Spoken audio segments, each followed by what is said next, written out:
After returning unopposed as JFF president, Michael Ricketts is hoping to correct the mistakes made during his previous 2 years in office. Ricketts has been given the go-ahead by the delegates to serve for another 4 years. I think this federation did well. I mean, when you look at the things we achieved in 2 years, and I went through at the meeting some of the things that were happening here for the first time. I know we did make some mistakes, and like I've said, we're not infallible, we're not perfect. So we did get some things wrong, but the onus is certainly on us to ensure that the mistakes that we would have made in the last 2 years, that we really do not make them again. And I just want to be very strong and forthright going forward, and to ensure that we work closely.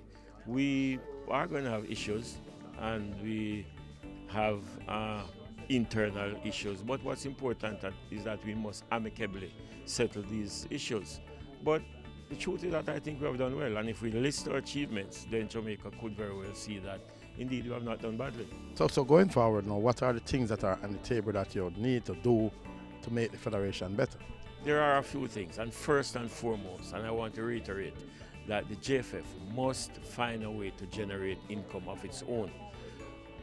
Too often, and we have over the years depended totally on partnerships and sponsorship. We want to ensure that we move a little away from that. Corporate Jamaica is very important, but the JFF needs to find ways to generate some income of its own, and that's what we will be assiduously working on with immediate effect, to find a way, because sometimes we find ourselves in embarrassing positions because a sponsor may have committed to making funds available on a particular date. It doesn't happen, and we would have, based on that commitment, make commitments to our creditors. So it could very well cause us some embarrassment. We want to change that.